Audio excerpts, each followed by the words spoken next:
Sejak video "Jangan Bunuh Mimpimu" itu Sejak video "Jangan Bunuh Mimpimu" itu muncul ke YouTube, semakin banyak orang berkomentar, gimana kalau yang bunuh mimpi gue bukan gue, tapi orang tua gue. I don't balance my work and my life because they're all jumping in the same trampoline. Assalamualaikum. Work-life trampoline. We're still hustling because we love what we do what we love. Pusing tapi bahagia. Carilah pekerjaan yang capeknya membuat kamu bahagia. Gokil. Work-life trampoline, baby.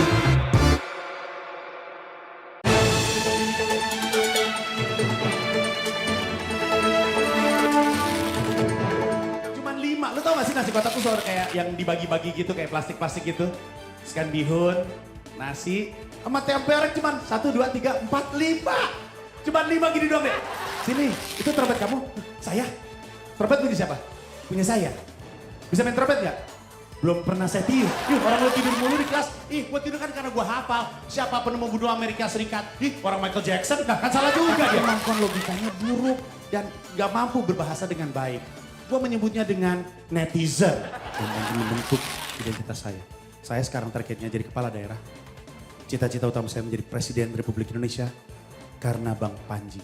Gue anjing goblok nih orangnya.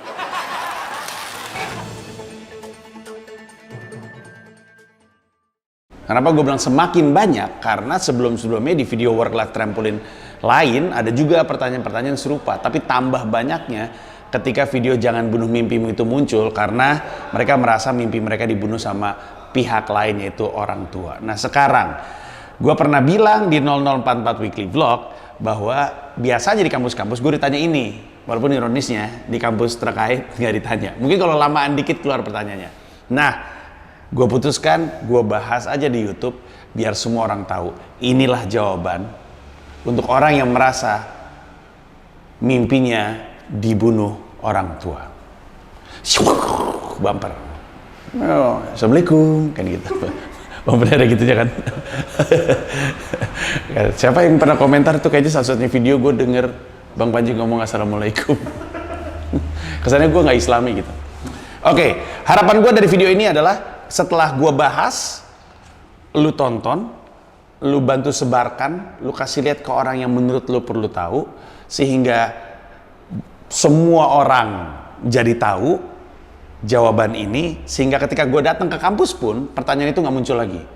Kalaupun ada pertanyaan itu adalah lanjutan dari pembahasan ini. Biar gue nggak ngulang. Bertahun-tahun sejak mungkin tahun 2013, 2014, pertanyaan ini selalu muncul, jawaban ini selalu keluar.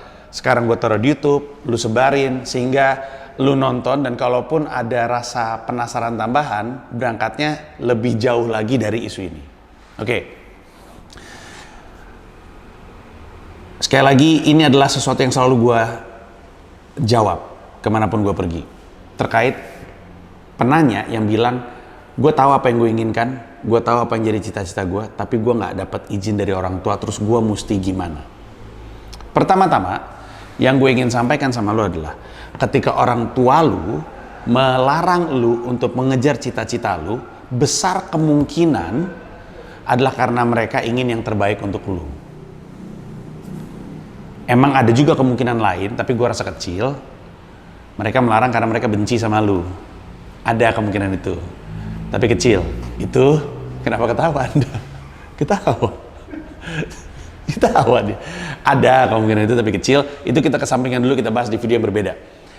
Rata-rata mayoritas orang tua yang menghalangi, melarang anaknya untuk mengejar cita-citanya adalah karena dia ingin yang terbaik untuk lu. Kenapa orang tua ingin yang terbaik untuk lu? Karena sampai umur berapapun lu, mau lu udah kumisan, mau lu udah jenggotan, mau lu ada gendong anak lu, mau lu udah ubanan, sampai kapanpun lu adalah tetap anaknya orang tua lu, anaknya bapak lu dan anaknya ibu lu, sampai kapanpun. Ini membuat mereka selalu ngerasa protektif. Mereka pernah ngeliat lu dari zaman dulu. Mereka pernah ngeliat lu dari zaman bocah. Mereka pernah ngeliat lu dari zaman lu tolol. Karena memang belum belajar kan, masih kecil. Dan di mata mereka, ya lu mah selalu bocah. Ya lu mah selalu anak-anak. Ya lu mah selalu butuh bimbingan, selalu butuh bantuan. Kenapa gua tahu ini? Karena ini persis yang gua alami dengan anak-anak gue. Gua kan orang tua juga. Kan gue punya anak. Anak gue 2. Yang satu laki, yang satu perempuan. Nah, anak gue yang laki-laki pernah berhenti sekolah, lebih tepatnya minta berhenti sekolah. Anak gue yang laki-laki minta berhenti sekolah untuk ngejar cita-cita dia jadi ninja. Ini pernah gue bahas di materi stand up gue. Kelas 5 SD, Dipo bilang sama gue, aku gak mau sekolah lagi karena sekolah gak membantu aku mengejar cita-citaku. Gue tanya dong, cita-citanya apa? Jawabannya jadi ninja. Sekarang gue tanya sama lu, kalau anak lu pengen berhenti sekolah untuk ngejar passionnya menjadi ninja, ya masa lu izinin kan?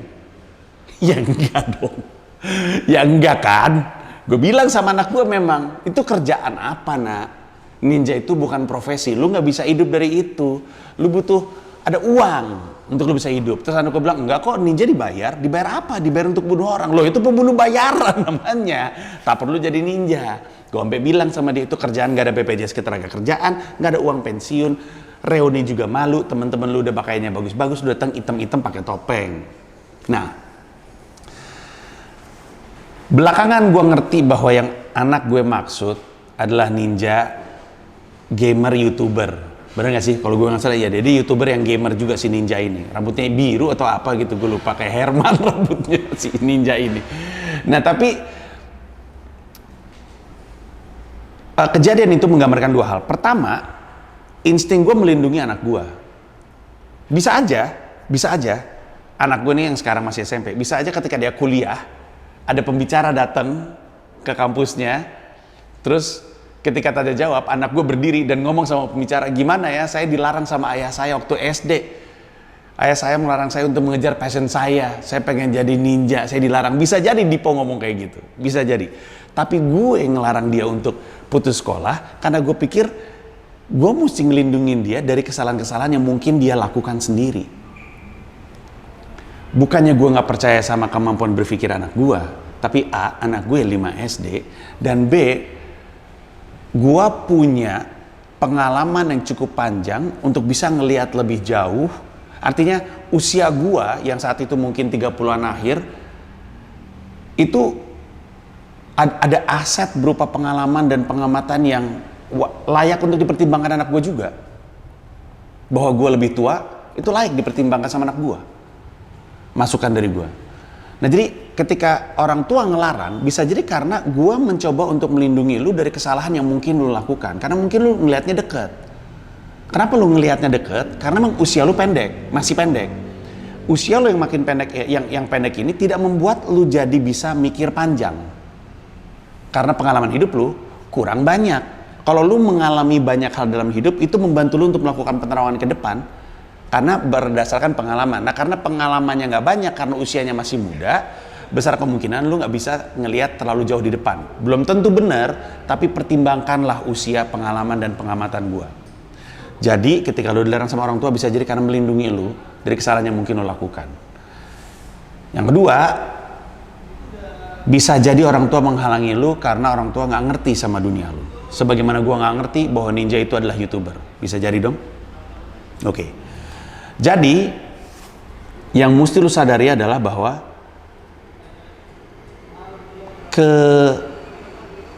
ketakutan orang tua lu untuk lu mengejar cita-cita lu itu adalah karena A, orang tua lu itu nggak tahu dunia lu. Kenapa orang tua lu nggak tahu dunia lu? Karena lu di rumah jarang ngobrol, berangkat pagi pulangnya malam, di telepon nggak diangkat, di WhatsApp jarang bales. Orang tua lu nanya ngapain aja hari ini, ya biasalah belajar. Gimana hari ini? Ya gitu-gitu aja. Lu nggak mau cerita sama orang tua lu, lalu ketika orang tua lu nggak ngerti dunia lu salahin mereka, ya tetap salah lu. Kebayang nggak maksud gue? Jelas aja orang tua lu nggak ngerti passion lu nggak pernah cerita sama mereka. Makanya libatkan mereka dalam aktivitas lu, libatkan mereka dalam dunia lu. Karena kalau mereka lu libatkan dalam dunia lu, mereka ngerti apa yang lagi lu lakuin. Nah sekarang kalau lu ngobrol sama orang tua lu nggak pernah, lu ngekos di Semarang, bokap lu di Jakarta, tiba-tiba lu pengen hidup dari gaming, terus orang tua lu ngelarang, ya karena orang tua lu di kepalanya gaming tuh monopoli. Mana ada orang duit dari Halma, ular tangga, bokap lu nggak ngerti. Kebayangkan maksud gue? Ketika orang tua lu menghalangi lu, besar kemungkinan adalah karena dia nggak ngerti dunia lu. Jadi, lu punya tanggung jawab untuk menjelaskan dunia lu kepada orang tua lu kalau emang izin itu yang ingin lu dapatkan. Orang tua lu nggak ngerti. Dan orang tua lu kan punya kesibukan sendiri ya, kan dia juga kerja gitu kan. Kalau lu berharap ya salah sendiri, orang tua gue nggak ngerti dunia gaming, ya gimana sih, kan bukan urusannya dia untuk ngerti dunia gaming, kan dunia lu. Jauh banget tahu, percepatan teknologi yang ada hari ini membuat pemahaman atau wawasan orang tuh jomplang banget. Dan kalaupun profesi yang lu inginkan bukan profesi baru seperti gamer atau influencer atau youtuber, kalaupun profesi yang lu inginkan adalah profesi yang udah lama, wawasan orang tua lu terhadap profesi itu kan mungkin beda dengan kondisi profesi lu sekarang. Kalau lu bilang gue pengen hidup dari lawak, pengen hidup dari komedi, lu ngomong ke bokap lu taunya pelawak susah-susah hidupnya. Pelawak hidupnya susah, narkoba lagi gitu. Bokap lu taunya gitu. Bokap lu nggak pernah ngelihat Raditya Dika, bokap lu nggak pernah ngelihat Ernest Prakasa, bokap lu nggak pernah ngelihat Awe atau Rigen atau siapapun yang hidupnya makmur lah sekarang. Nggak tahu dia, wawasannya dia terhadap profesi lu adalah wawasan dia terhadap profesi tersebut zaman dulu, bukan zaman sekarang. Nah makanya libatkanlah orang tua lu dalam aktivitas lu. Jangan lu nggak pernah ngomong sama mereka, terus lu berharap mereka mengerti dunia lu. Itu satu skenario. Untuk skenario yang ini berarti lu yang jelasin sama orang tua lu. Orang tua gue susah ngerti, ya cari cara untuk membuat orang tua lu ngerti. Penyampaiannya gimana, itu gue balikin ke lu, gue gak tahu orang tua lu seperti apa. Nah yang kedua, ngomongin soal orang tua lu gak pengen lu melakukan kesalahan-kesalahan tertentu. Karena skenario-nya bisa kayak gini nih. Ayah, ibu, aku ingin berhenti aja kuliah dan aku ingin jadi penyanyi. Orang tua lu bilang, tidak boleh. Terus lu bilang, bapak ibu melarang aku mengejar passionku. Bapak ibu melarang aku jadi penyanyi. Bapak ibu gak cinta sama aku. Terus orang tua bilang, bukan bapak ibu gak cinta sama kamu, cuman kan kita kan tinggal serumah dari kamu kecil. Suara kamu jelek nak. Di dunia ini banyak orang yang gak sadar skillnya dia. Percaya gak sama gue? Di dunia ini banyak orang yang jomplang antara apa yang dia pikir adalah dirinya dan dia yang sesungguhnya. Gua nggak bilang orang yang suaranya jelek nggak bisa jadi penyanyi, atau jangan jelek deh, orang yang suaranya biasa aja nggak bisa jadi penyanyi. Gua nggak bilang gitu, karena terbukti banyak. Kalau boleh jujur-jujuran, François dan Amara di Lingua suaranya nggak bagus-bagus amat, bisa nyanyi tapi nggak bagus-bagus amat. Ya, jangan gue. Kalau gue bukan penyanyi kan gue rapper. Rapper nggak pakai nada. Gue nge-rap aja. Tapi banyak kan orang-orang yang suaranya biasa aja. Sama ini, kalau menurut gue biasa aja. Lu tau lagu ini nggak? Someday it will all be over. Someday we gonna be so high. Tau lagu itu nggak? Remember the day. Tau lagu itu nggak? Cause we are gonna be forever you and me. Gak tau gitu? Gimana sih? Tapi lu ngerti yang gue maksud. Jadi di dunia ini ada banyak orang suaranya biasa aja kemudian jadi penyanyi. Betul ada. Tapi dalam konteks ini mungkin suara lu bukan biasa aja, mungkin suara lu jelek. Dan gue gak pengen mematikan mimpi lu. Cuman yang orang tua lu pengen sampaikan adalah, nah hati-hati antara apa yang kamu ingin lakukan dan apa yang kamu bisa lakukan.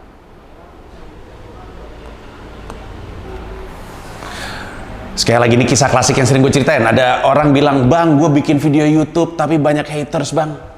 Gimana caranya gue untuk nggak mendengarkan haters ini? Gue dibilang, gue tanya sama dia, maksudnya haters itu gimana? Dia bilang video gue jelek bang. Dia bilang video gue sampah. Dia nggak tahu kan kita kerja keras bikinnya bang. Gimana tuh bang? Gue tanya sama dia, boleh tahu channel YouTube lu nggak? Dia kasih tahu, gue cek di handphone gue, pas gue liat emang jelek. Jadi gue bilang sama dia, itu bukan haters bro, itu ngasih masukan, dengerin dia. Nah jadi ketika orang tua lu menghalangi lu untuk melakukan apa yang lu inginkan, mungkin orang tua lu belum bisa lu yakinin bahwa lu bisa hidup dari situ. Yang berarti tanggung jawabnya ada di lu untuk membuktikan kepada orang tua lu bahwa lu bisa. Kalau gue bilang sama bokap bahwa gue pengen hidup jadi pelawak, mungkin gak diizinin. Walaupun gak sih, bokap sama nyokap gue akan ngizinin. Tapi misalnya orang tua gue orang tua klasik Indonesia, terus gue bilang gue pengen hidup jadi lawak, pasti gak diizinin. Gak diizinin. Lalu kalau gue diem-diem aja, lalu ngegali kemampuan gue, mencoba untuk peluang gue raih di kesempatan ini itu, kemudian gue masuk TV dan pada dapat duitnya sendiri, kemudian gue kasih duitnya ke orang tua, ayah ibu nggak usah transfer aku uang lagi, ini uang dari aku udah mandiri. Ditanya, dapat dari mana duitnya? Aku sekarang hidup dari komedi. Diem orang tua lo. Yakin gue. Kalau orang tua lo melarang lo untuk melakukan sesuatu, terus kemudian lo bisa bilang, nih, aku udah berhasil dapetin duit dari sini. Orang tua lo juga akan berhenti untuk melarang lo, atau orang tua lo punya kecenderungan untuk hati-hati, masih berhati-hati. Agak skeptis, tapi dia ngeliat duitnya. Dan ini yang banyak orang gak sadar, selama lu masih hidup dari orang tua lu, pertimbangkan permintaan orang tua lu. Lu masih hidup dari gua kok, gue ngasih lu makan, gimana sih lu? Gue punya saham dalam kehidupan lu nih. Kalau misalkan lu gak mau ngikut aturan gua, gak mau ngikut permintaan gua, ya mandiri aja, ya silakan. Termasuk lu juga. Jadi orang tua lu belum tentu benci lu. Orang tua lu nggak yakin aja sama lu, nggak pede. Ya udah, gerilya aja, gerilya, asah kemampuan lu. Karena jangan-jangan emang lu belum bener-bener bisa hidup dari situ. Lu suka banget fotografi, belum tentu lu bisa hidup dari situ. Lu seneng banget gambar, jago. Teman-teman bilang jago gambar. Teman-teman bilang jago gambar kan tidak sama dengan lu bisa hidup dari gambar bagus lu. Jangan-jangan itu isunya. Jangan-jangan belum ada kepercayaan bahwa lu bisa bener-bener di profesi tersebut, yang berarti gerilyalah, ini dunia lu. Lalu buktikan sama orang tua lu. Nanti orang tua lu akan percaya sendiri. Oh, nggak ada waktu bang, nggak ada duit, nggak ada tenaga. Itu mah tonton video WLT yang judulnya Sabotase Diri. Tonton, udah selesai saya bahas itu. Tapi lu harus melakukan pembuktian kepada orang tua lu. Kalau lu udah membuktikan sama orang tua lu dan orang tua lu masih ngelarang, cabut. Setidaknya lu udah tahu lu bisa hidup dari apa yang lu cita-citakan. Izin orang tua lu nggak lu dapatkan nggak apa-apa. Toh cinta lu sama orang tua masih sama. Daripada gue baca di sini nih di kolom komentar, gara-gara orang tua gue nggak mengizinkan gue untuk ngejar cita-cita gue bang, gue jadi benci orang tua gue. Daripada lu jadi benci orang tua lu, coba mending lu tinggal aja, cabut aja dah. Mending lu tinggal, kemudian lu jalanin hidup lu sendiri. Nanti orang tua lu juga menerima lu lagi. Yang dihindari kan itu, hubungan antara lu dan orang tua yang kemudian jadi buruk. Termasuk ada yang ngomong, gue tuh sebenarnya pengen dapat beasiswa, terus untuk kuliah di luar negeri. Tadinya dilarang, sampai akhirnya diizinkan, terus gue berhasil dapat beasiswa, terus masih dilarang juga. Gue mesti gimana bang? Nah itu. Nah ini sekarang yang bagian yang juga krusial adalah gimana kalau misalnya lu menuju cita-cita lu emang bener-bener ditutup jalannya sama orang tua lu. Apapun solusi yang lu lakukan, apapun jalan lu tetap ditutup jalannya. Maka pertanyaannya adalah kenapa lu pilih cita-cita itu? Dasarnya apa? Apa alasan yang mendasari itu? Lalu pikirkan apakah hanya profesi itu jalan menuju alasan mendasar tersebut. Gue ambil contoh, lu pengen banget jadi pemain sepak bola, orang tua lu ngelarang, skill lu ada padahal, skill lu bagus, pemain sepak bola profesional bilang, anjing bagus banget lo mainnya ya gitu, tapi orang tua lu ngelarang, nggak boleh jadi pemain sepak bola. Tanya sama diri lu sendiri, apa alasan mendasar lu pengen jadi pemain sepak bola? Kalau emang jawabannya adalah kecintaan yang teramat kepada sepak bola, maka kan nggak harus jadi pemain sepak bola. Pilihannya bisa banyak. Bisa jadi analis, penulis, komentator, reporter, fotografer sepak bola, desainer untuk klub, ngedesain logo, merchandise, jersey, poster, promo, ataukah mau sesuatu yang lebih bermain sepak bola lagi? Ngelatih sepak bola, bikin sekolah sepak bola, bikin konten YouTube sepak bola, ada banyak banget. Ya iyalah, gue kan gak jago-jago banget main bola. Gue aja bikin konten YouTube gue main bola. Apa yang menghalangi lu yang lebih jago daripada gue? Kenapa lu gak bikin video tutorial trik bola dan segala macamnya? Sesuatu yang bisa lo lakukan di paruh waktu lo bekerja yang lain. Ya, jadi ada 3 nih. Lu dilarang karena orang tua lu nggak ngerti dunia lu, yang berarti lu harus jelasin kepada orang tua lu. Lu dilarang karena orang tua lu nggak yakin lu bisa hidup dari situ, yang berarti lu harus membuktikan kepada orang tua lu. Dan lu dilarang banget sama orang tua lu, nggak ada jalan lain, yang berarti lu mesti tanya sama diri lu sendiri, alasan dasar apa yang membuat lu pengen profesi ini, lalu cari cara untuk tetap hidup dari dunia yang lu cintai walaupun bukan profesinya. Karena kan ada karir, ada pekerjaan. Ada karir, ada pekerjaan. Karir gue sebagai komedian, kerjaannya ngelawak korporat, ngelawak di TV, ngelawak di off air. Itu kerjaannya. Karirnya sebagai komedian. Nah sekarang karir lu apa sehingga pekerjaannya bisa ganti-ganti. Mungkin pekerjaannya nggak harus pemain sepak bola, tapi karirnya bisa sesuatu yang lain. Dan turunan pekerjaannya bisa ada lagi. Ini adalah penjelasan paling lengkap, paling panjang dari pertanyaan ketika cita-cita gue dihalangi orang tua. Lebih panjang dan lebih lengkap daripada gue di kampus. Sebarin ke orang yang lu rasa perlu nonton, sehingga lain kali kita ketemu, pertanyaan kita udah maju dari situ. Supaya gue nggak ngulang lagi jawaban yang selalu gue berikan sejak tahun 2013. Semoga ini ada manfaatnya, dan kita ketemu di Work Life Trampoline berikutnya.